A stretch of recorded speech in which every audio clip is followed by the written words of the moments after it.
Hey, welcome back to another episode on People Ops Playbook. I'm Vara, your host. I'm a People Ops professional who's super passionate about building awesome workplaces.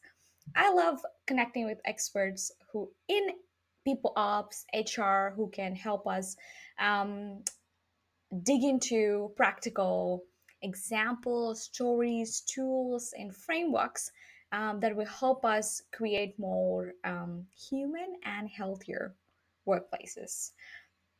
Now, talking about today's topic, it's about data.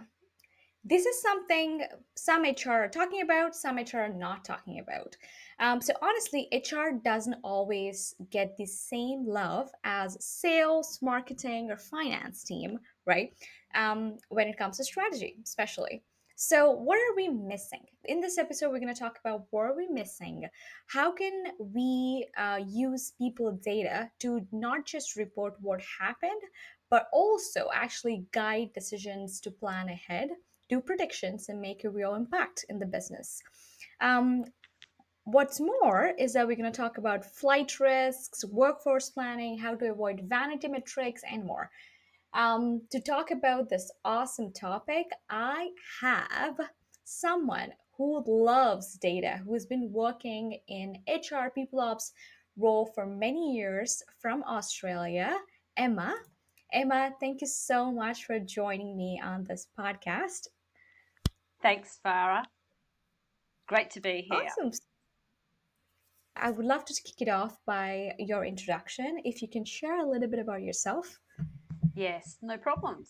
I've been in HR for nearly 20 years and I've been working in from frontline HR roles as a standalone HR advisor in, say, a small organisation through to being part of a specialist team within a much larger organisation, quite complex organisation. Across my career, I've been involved in a wide variety of HR projects, from HR systems implementation and processes through to some of those more strategic workforce initiatives. And it's in those initiatives that you start to inform your practice with sort of looking for the data that's going to actually direct you to the how you need to deal with the issue. And then also at the end of the project, being able to demonstrate how that project has actually had made a difference and brought value to the organisation. So that's a little bit about me. Wow, amazing. One thing that I also want to add there is like how much you love data and how much it is important in this world, honestly, to move fast, to stay ahead in the market, especially for people, because business strategy cannot be executed without people and people strategy, Yeah, right? definitely. Yeah. I think it's when you kind of look at some of more of, if you take a view that, hey, sort of the people are a resource of the organisations, but there's other resources in the organisation.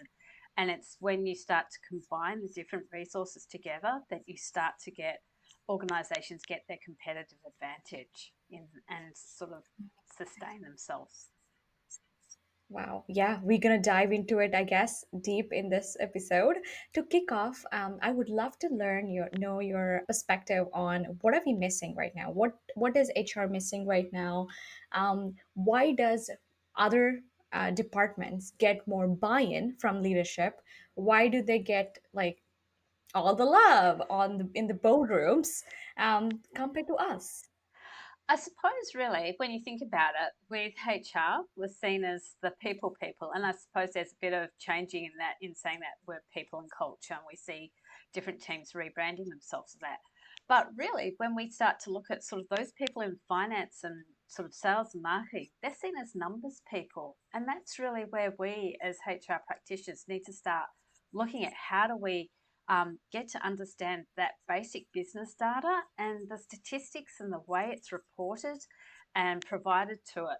So we kind of need to start connecting our people data to the business strategy, which is kind of what sales and marketing and finance do. So if you're working in, say, a mining company, sort of you'll have a tonnage, sort of an annual tonnage that the organisation's aspiring to achieve. Now, that may be through expansion projects or enhancing sort of the productivity and efficiency within an existing mine.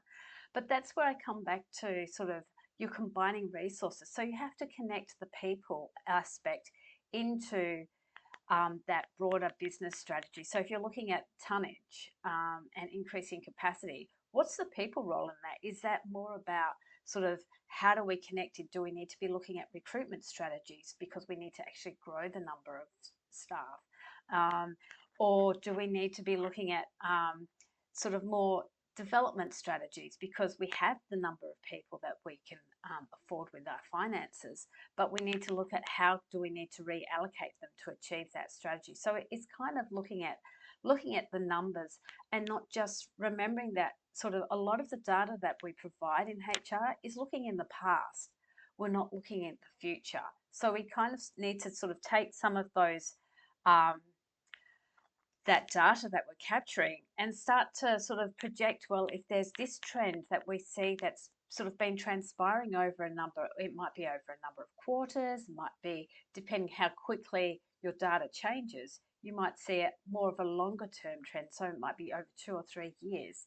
So you're needing to take those trends and actually use some of those business analytic sort of tools and approaches to actually forecast to the future so that you can say, well, yes, we're looking at trying to ship 250 megatons a year, but to do that, we need to, if we look at these trends, we're actually not going to have the people or capacity to do that. So that's where you start to inform the business decisions and provide those options that business needs to be sort of the managers need to be looking at and considering. That is so insightful. I think when you're mentioning that we always look in the past but not predict and forecast how people strategy can align with the business strategy, so we can support the business and be more proactive than reactive. Like finance or marketing, I always see them saying, oh, we need this much budget, we need to in order to reach, we need to reach these many number of people next year. In order to do that, these are the resources I need. This is how the business is moving. In order to achieve that, I need to create I don't know, 10,000 leads or whatever. So they match with the business and predict how much they need to do on their end, um, to drive the department. And I think that's something that has been missing in HR for sure. I would love to know, for someone who always been showing data on retention, this is the current retention of your department, this is the current retention or productivity of your department, all like stats that are current state but not future. Where do they need to start? Like, what are those? What is the approach that we should take to identify those key metrics that we can forecast, that aligned with the business strategy?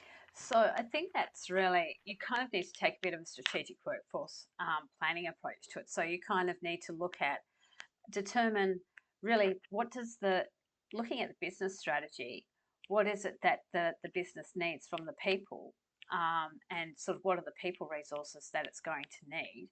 Then you kind of need to go and reassess what does the workforce look like today, and how does that, then you kind of identify the gap through various metrics, whether it's through skills and capabilities or whether it's sort of actual numbers of staff. I mean, if you're looking at expanding new services, you're probably looking at needing a new skill set or something like that. So you kind of need to sort of look at the business's strategies and goals and some of the KPIs that are in there, and then you need to identify those HR metrics that are actually you're going to be able to monitor through the process of the strategy and be able to demonstrate the impact that you're having and changing those metrics through the initiatives that you're having, or whether it's specific activities that are going to be occurring within the business. So it's really dependent on what the business strategy is, as opposed to specific metrics. Obviously, there's the standout ones like staff turnover and staff engagement, but those numbers are meaningless unless you've actually connected them into the business strategy. And sort of like if you're actually looking to if you're actually looking to decrease your workforce in a particular area, it's not a bad thing that you've got a reasonable level of turnover, because it means you're not probably going to have to consider redundancies or something like that. You could look at a way of natural attrition to be able to reshape the workforce and contract it a little bit more. It's different when you're looking to expand the workforce. So you kind of need to, it's a balance as to what you need to consider, and that. So it's really just highlighting those metrics, understanding how you need to change those over time, and what's going to be the levers that you have available to you to make those changes, and work with your managers to get that understanding, and also looking at the resources that they other resources within the organisation that they need to align with. So whether it's finances or whether there's other R&D capability that you're looking to drive, or developments or that. So it's really taking a more holistic view of your workforce and how it sits within the business strategy. Wow, it's so interesting you said that it's okay if the retention is low in some departments. Because, on overall, if you analyze the business strategy and look into that particular area of business unit, um, it's working okay or whatever, it's still fine that if it has a high.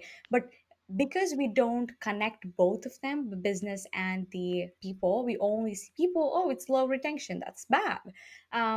And that's what we go with. But that is very, very interesting. So, and you also touched upon like a couple of like skill set looking into, and defining the next L&D goals, so we um, build the competence in the people to help support the future goals, right? So let's talk about AI, which is like booming right now. And AI is something a lot of people are behind and still have to catch up with. And it's going to change the way they work significantly, because a lot of tasks have been automated using systems.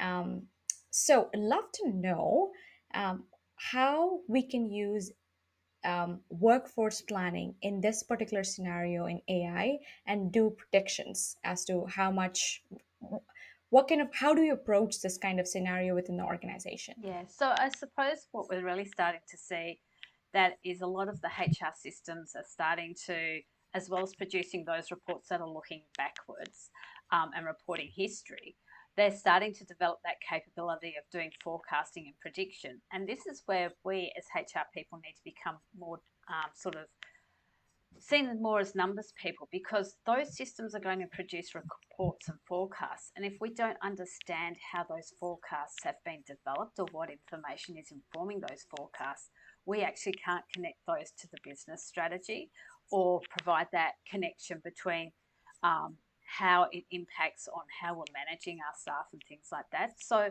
I think it's more about us actually looking at sort of the tools and understanding how AI is drawing all that information together, and then looking at the resulting forecast that it uses. So that's really where, if you look at doing some sort of upskilling yourself around, say, business analytics, not HR metrics, but business analytics. So you'll get to understand some of the forecasting techniques that are used, how data is tidied up and cleaned up to actually provide more better insights that then go and form into that into those forecasts.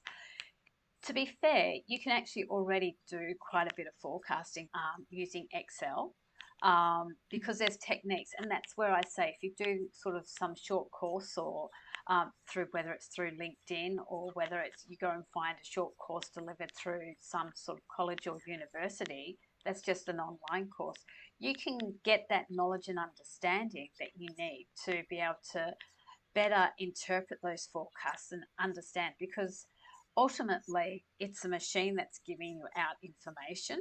Um, it's what you do with that information that counts. And to be able to work out what to do, you need to understand how that's been derived and developed, I think. What are your favorite tools when you're analyzing this type of data or any type of large data? Oh, you can't go past Excel. I'm sorry.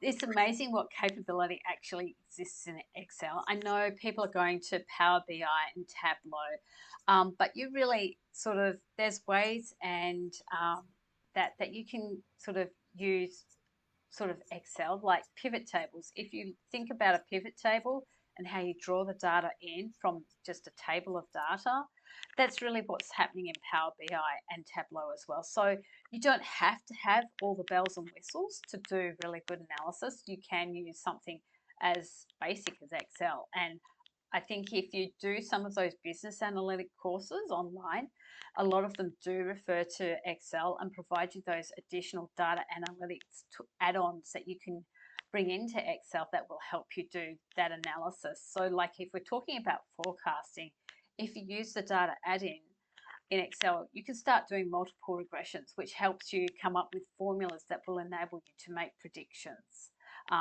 by changing particular variables within your workforce, depending on how you've defined that actual the data that's being used to define that formula and that. So, yeah, Wow, Excel is so old but still so powerful in today's world, right? Love that. So talking about like retention data analysis, that's something that always there in every organization's mind. Love to know what data points do you look for when you want to find out potential flight risks in an organization? Yeah, I think what you really need to focus more on is about those business critical roles, and that's where your attention needs to actually be. And that's where you start to look at the employee turnover within those particular roles, the employee sentiment. So through engagement scores, you won't obviously be able to identify individuals through those scores, but you can have a look at where those business critical roles are and their areas and kind of assess the sentiment that's evolving in those and you sort of monitoring those trends over time. The other aspect is if you're particularly looking at those business critical roles, you kind of look at the exit survey results, look at the questions and the response rates.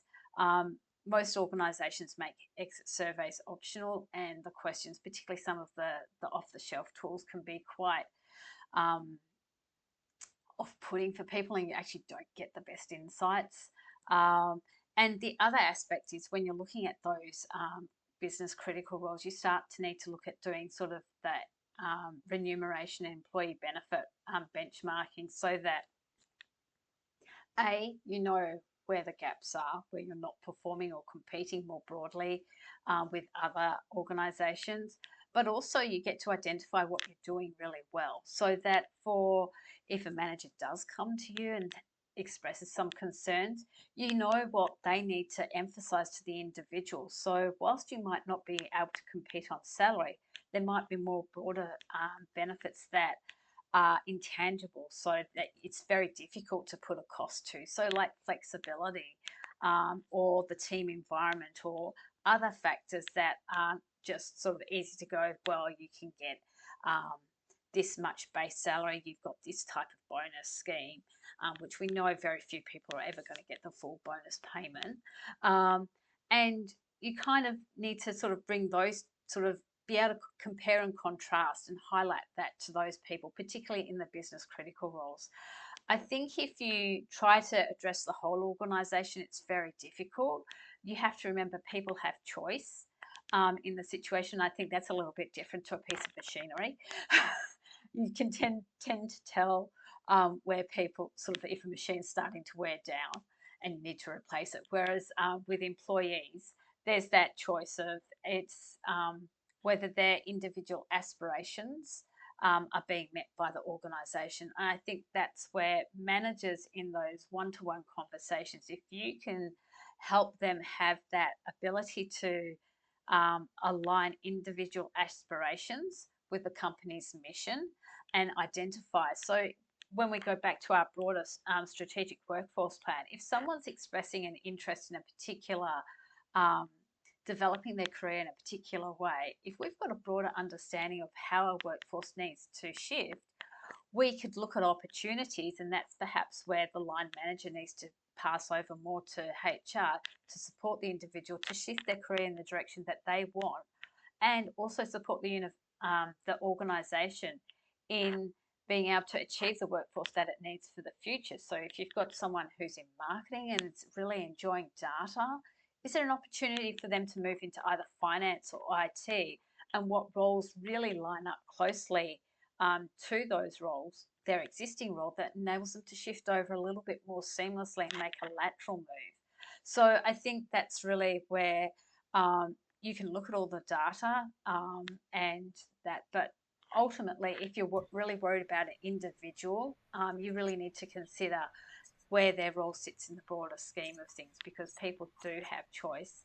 And it's not a case of, you really don't want someone who doesn't want to stay with the organisation, or the organisation can't meet their needs. It's not beneficial to either, and you're only going to have a more frustrated employee if you try to, if you're sort of clambering to try and retain them and they're really sort of keen to move on or have other things outside of work that are pushing them to consider leaving and things like that. I mean, yes, you can look at sort of, that's really where you need to look at your business strategy. So, like I said earlier, if you've got an area where there's high turnover, it might not actually be a bad thing, because it might be an area that you're looking to downsize.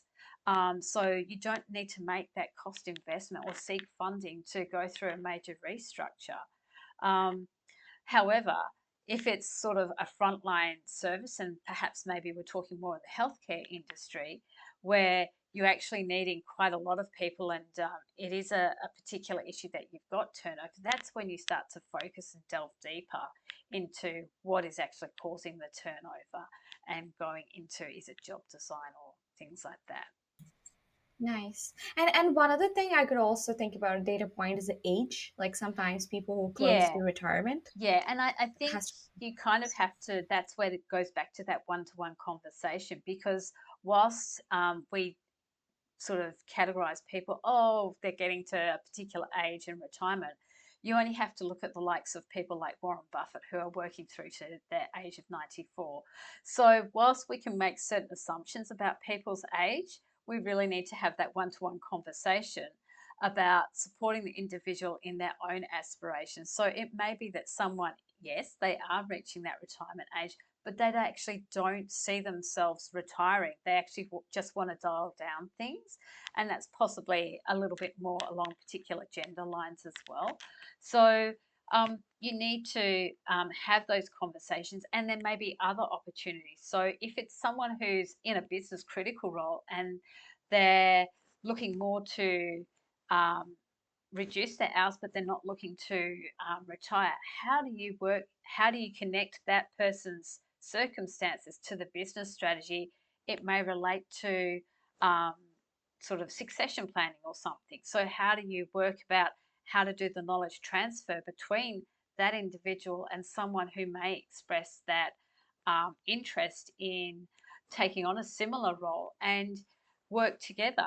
There's a lot of opportunities that it takes that one to one, and that's not, AI is never going to surface those things. I think, um, don't get me wrong, that sort of it, the way AI is evolving, particularly through large language models, there may be a way that we can analyze employee responses in engagement surveys that might highlight that. But I think that concern about personal privacy and things like that might limit um, how AI can support us on individual circumstances. So I think we need to always remember, when we're doing data analytics, we're dealing with individuals and the data of individuals, and that there is a high need for anonymity. I've been in so many meetings where you present some data and you haven't actually really, your categorization of the workforce, particularly if you're looking across diversity, managers will try and sit there and go and identify the people that sit in a particular age group, particularly if it's small. So, and that takes you away from the conversation you actually want to have with them, as opposed to um, being worried about who is this person or who are these two people that sit in this category. It just takes you away from the direction of where you need that conversation to take. Wow. So, like you mentioned on those lines, would love to know how do we avoid vanity metrics? Go vanity metrics where we ensure the data actually leads to real action instead of like nice to show, or we're just taking some key metrics that are not doesn't really matter to the business. I think this really goes back to that, what we've been a sort of theme coming through this conversation is really about that business strategy and looking what are the metrics that are going to identify whether we're achieving that from the people process. So ideally, you've probably had a HR strategy that has taken that business strategy and identified what are the key, how are we going to support the broader business in achieving those goals. So if we're going back to the mining, if we're talking about an expansion project, we're going to need recruitment. So we're going to need to look at what are the roles we're going to need to support that expansion program, how many, the type of skills and capabilities for those roles that we're going to need,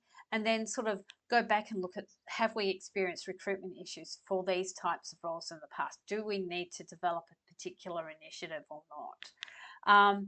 And that gives you an idea. If you kind of know that, okay, we might have an expansion project, but we're also looking at a mine closure over here, well, how do we, what's the timings and how can we align that? And so you might develop a strategy about transitioning employees from one mining site to the new expansion mining site that is expanding. So that's where you kind of delve into what is it that we actually need. And that's where if you can identify those particular issues, that will lead you to identifying what are the data that you actually have to be looking at and to demonstrate whether your initiatives are actually contributing to the business success. So it might be if you're sort of looking at um, different aspects of the employee life cycle as well. So you need to consider sort of job applicants. Where are they all coming from? What are your sources? And you'll get that out of an applicant tracking system. Sort of, and also shortlisting and sort of the success of new starters and things like that. Then, sort of more broadly shifting out, you'd probably look at time in role, whether that's within just the organisation and length of service with the organisation, looking at how the sort of mobility of employees being able to progress upwards and promotion rates. And then you probably, depending on how your performance reviews are structured or your capacity to data mine your performance review systems, sort of what can you pull out of that that'll inform you. And sort of some of those measures that you get around coming out of enumeration reviews related to bonus payments or salary increases, and then obviously voluntary turnover. Um, I think the important thing is when you're doing all of that data analysis and connecting it with the business strategy, the thing you have to look at is if you go notice something that's going makes you go, why is this so? That's where you need to start digger, and that it makes you avoid the vanity metrics of looking making you look good or making the initiatives that you're doing look good. Because actually, if you use vanity metrics and it's making you look good, but there is actually a problem, then you actually have a problem because you don't know that there's a problem. So you can't actually respond to it. And I think that's important is that you want to find the data that is going to identify both progress and also the issues that you need to be addressing and you need to be developing actions or initiatives for. Um, Particularly if we're looking at sort of like diversity initiatives. I have a bit of a saying, cupcakes only feed people.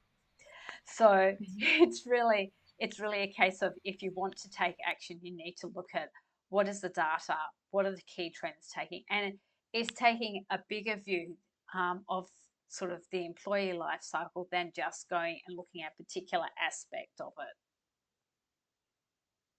Love it. So I also think that sometimes data, when we're protecting the data, it's about thinking like people. Like, for example, if we have a gender data, for example, we do not have a lot of people who disclose the information, their personal information as to gender, and data analysis also a big part of it is like why they might have not disclosed Mm. this. Is it because they don't feel safe in the environment? Is it because some people are doesn't like to share. I think it's all about like thinking people's psychology sometimes. Yes, yeah. um what are your thoughts on that? I think you've touched on a particular point. You see that a lot in engagement surveys. People have quite a concern about how much will go through demographic data and things like that. And most survey designers will say you stick that at the end because you've got them to reveal things about themselves and their thoughts and that up front.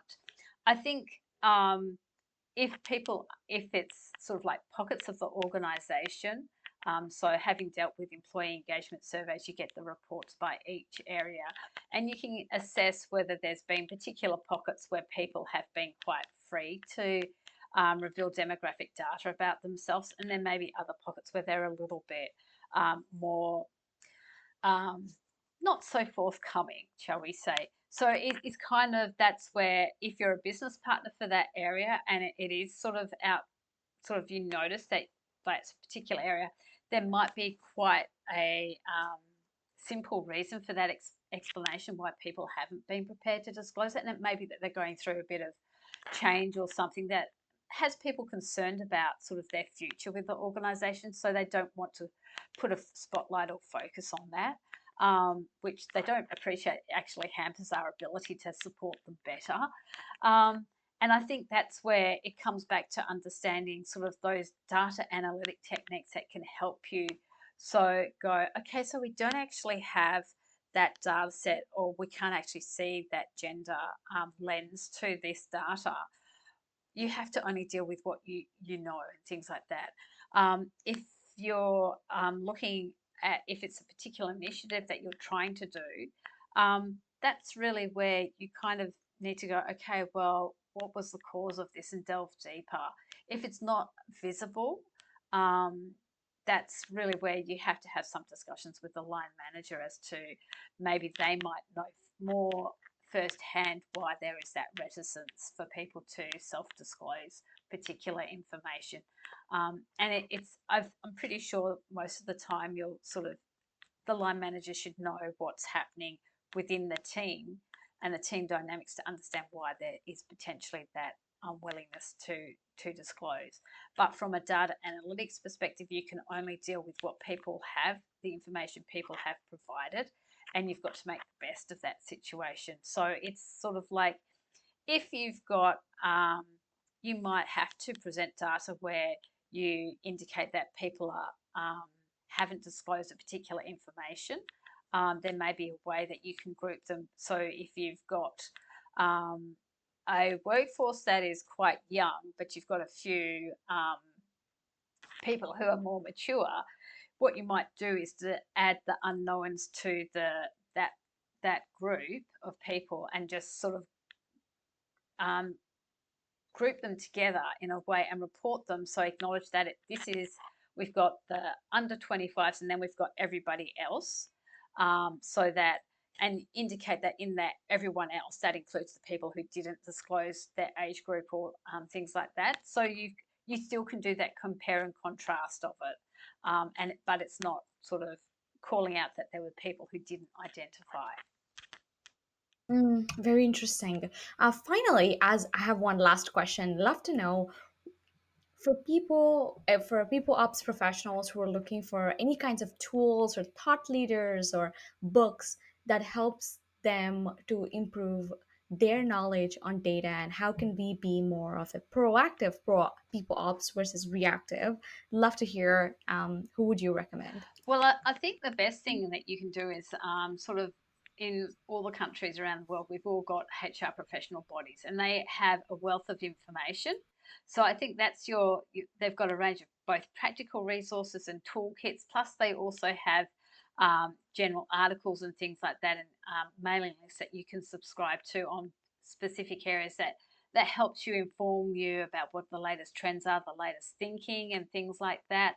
I think there's also through LinkedIn, there's numerous people that have like yourself, Farah, that are doing podcasts or have websites that you can access. So LinkedIn is a really another valuable source, and also through the short courses that you can get through LinkedIn Learning. Not saying that there are other sort of there's no other alternative, but that's a starting point. I think also through your own sort of HR studies, you will have come across HR academics that are potentially maybe leaning a little bit more towards that. So I think for me, people like David Ulrich, he's always and his team, how they've looked at the HR competency study, and they bring out things like HR analytics, and they'll help guide you as to how you need to develop the thinking. They've been doing that sort of over a number of years, and they're through that study, they're highlighting what competencies HR practitioners need to focus on, and it's the competencies that they look at are from the perspective of the people that we're looking to support, so business leaders and CEOs. That's who they're getting the insights from as to what they think HR people need to focus on and develop those capabilities. Um, Personally, I tend to like people. I've probably more recent years I've worked in sort of the gender diversity space. So I look at people like Claudia Golden, who won the Nobel Prize for Economics in 2023 for her work on the gender pay gap.